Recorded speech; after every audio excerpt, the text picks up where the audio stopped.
Hello, friends. My name is Dr. Pawan Sharma. I'm a pediatrician.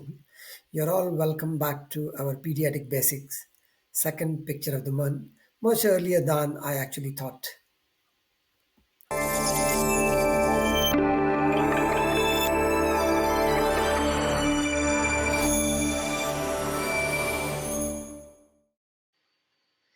Before we go on to the second picture, this is the first picture from our first video.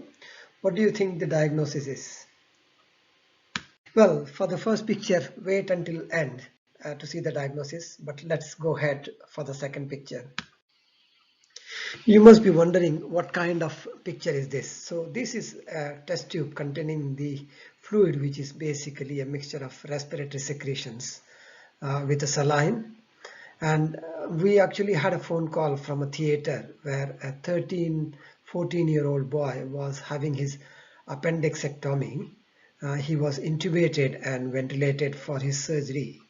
And then the anesthetist found this within his respiratory secretion, and that's why they called us that that could be a pulmonary edema.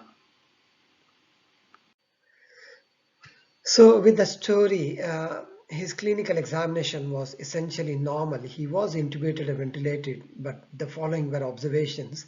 The X-ray chest is actually the file picture, but his X-ray chest was completely normal. Do you actually think that this is a pulmonary edema? At that point, I was quite certain that definitely we are not dealing with a pulmonary edema, but I had no clue what the diagnosis could be. So one of our colleagues, he found out that what could be the diagnosis. So this boy's respiratory secretion staining was from vaping. It is becoming more and more common problem where smoking is being replaced by vaping or e-cigarettes.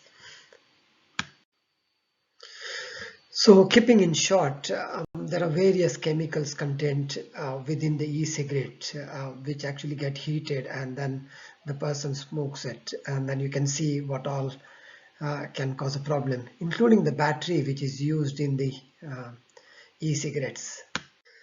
So e-cigarettes or vaping are relatively new, so we don't know much about it, but gradually we are coming to know that can be significant problem like worsening of asthma, damage to the airways and lung alveoli.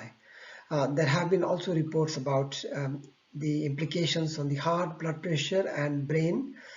We are fully aware about the problems of addiction due to nicotine. And there have been incidences of the battery explosions as well.